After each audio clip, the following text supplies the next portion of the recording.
آپ کے مبارک دل کو نور سے بھر دیا، پھر آپ کا سینہ مبارک بند کر دیا۔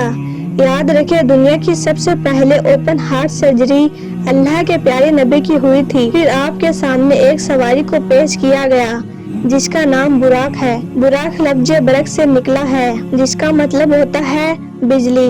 براق کی طاقت 1 سے 10 بلین جولز تھی، مطلب کہ براق کی رفتار اتنی زیادہ تیز تھی کہ کہا جاتا ہے کہ جہاں تک انسان کی نظر جاتی ہے وہاں پر براق کا اگلا قدم پڑتا تھا۔ خانہ کعبہ سے بیت المقدس تک کا فاصلہ لگ بھگ 1470 کلومیٹر کا فاصلہ ہے۔ براق کی رفتار روشنی کی رفتار سے بھی تیز تھی، اسی لیے یہ فاصلہ سیکنڈ کی 1000ویں حصے میں طے ہو گیا۔ پھر جس جگہ پر انبیاء علیہ السلام کی سواریوں کو باندھا جاتا ہے وہاں پر براق کو باندھ دیا۔ پھر حضرت جبرائیل علیہ السلام نے آسمان کا دروازہ کھٹکھٹایا۔ پوچھا گیا کہ کون ہو؟ تو کہا گیا میں جبرائیل۔ پوچھا گیا آپ کے ساتھ میں کون ہے؟ تو کہا گیا کہ محمد صلی اللہ تعالی علیہ وسلم۔ تو پوچھا گیا کہ ان کو بلایا گیا ہے؟ تو کہا گیا ان کو بلایا گیا ہے۔ پھر اللہ کے پیارے نبی فرماتے ہیں کہ ہمارے لیے آسمان کا دروازہ کھول دیا گیا، وہاں پر ہم نے نماز ادا کی اور پھر ہم آسمان کے جانب روانہ ہو گئے۔ پہلے آسمان پر ہماری ملاقات حضرت آدم علیہ السلام سے ہوئی، دوسرے آسمان پر ہماری ملاقات یحییٰ علیہ السلام سے ہوئی، تیسرے آسمان پر حضرت یوسف علیہ السلام سے ملاقات ہوئی، چوتھے آسمان پر حضرت ادریس علیہ السلام سے اور پانچویں آسمان پر حضرت ہارون علیہ السلام سے ملاقات ہوئی، چھٹے پر حضرت موسیٰ علیہ السلام سے اور ساتویں آسمان پر ہم نے بیت المعمور کو دیکھا جہاں پر تمام فرشتے آ جا رہے تھے۔ اس کے بعد ہم تھوڑی آگے بڑھے جہاں پر ہم نے دیکھا کہ کچھ لوگوں کے سروں کو گزلا جا رہا ہے۔ اس پر جبرائیل علیہ السلام نے بتایا کہ یہ وہ لوگ ہیں جن کے سر اللہ کے سامنے سجدے میں نہیں جھکتے تھے۔ وہیں پر کچھ لوگ جانوروں کی طرح گھاس چگ رہے تھے۔ ان کو دیکھ کر حضرت جبرائیل علیہ السلام نے بتایا کہ یہ وہ لوگ ہیں جو زکوٰۃ اور خیرات نہیں کرتے تھے۔ وہیں پر ہم نے دیکھا کہ کچھ لوگ اپنا ہی گوشت کاٹ کاٹ کر کھا رہے ہیں، تو اس پر بتایا گیا کہ یہ وہ لوگ ہیں جو دوسروں پر لعن طعن کیا کرتے تھے۔ کچھ لوگوں کے پیٹ سانپوں سے بھرے تھے۔ بتایا گیا کہ یہ وہ لوگ ہیں جو دنیا میں سود کھایا کرتے تھے۔ وہیں پر کچھ لوگ تازہ گوشت کو چھوڑ کر بدبودار گوشت کھا رہے تھے۔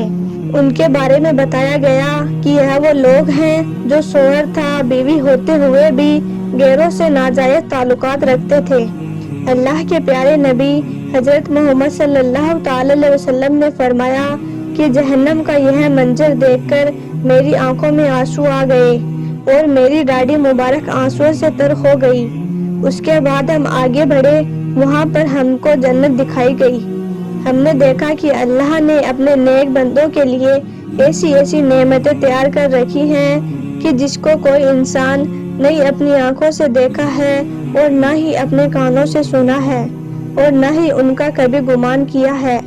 اس کے بعد ہم آگے بڑھے، اب ہمارے سامنے اللہ کا دربار تھا۔ آپ رسول اللہ صلی اللہ تعالی علیہ وسلم کو اللہ سے ہم کلامی کا شرف حاصل کیا گیا۔ اس وقت روزانہ 5 وقت کی نماز فرض کی گئی۔ اس کے بعد جب ہم واپس آ رہے تھے تو راستے میں حضرت موسیٰ علیہ السلام سے ملاقات ہوئی، تو حضرت موسیٰ علیہ السلام نے کہا کہ آپ کی امت 5 وقت کی نمازوں کی پابندی بھی نہیں کر سکے گی۔ تو یہ سن کر اللہ کے پیارے نبی واپس اللہ کی بارگاہ میں پہنچے اور پھر اس طرح سے 5 وقت کی نماز فرض کروائی گئی، مگر ساتھ ہی اللہ نے ان 5 وقت کی نماز پر بھی 50 وقت کی نماز پڑھنے جیتا ثواب دیا۔ پھر اللہ کے پیارے نبی اسی براق پر سوار ہو کے مکہ واپس پہنچے۔ روایتوں میں ملتا ہے کہ جب اللہ کے پیارے نبی واپس آئے تو بستر مبارک ابھی گرم تھا، دروازے کی کنڈی ہل رہی تھی، وضو کا پانی بھی بہہ رہا تھا، یعنی کہ اتنے کم وقت میں بھی اللہ کے پیارے نبی اتنا لمبا سفر کر کے واپس آ گئے، اور اس طرح آپ کا یہ معراج کا سفر ممکن ہوا۔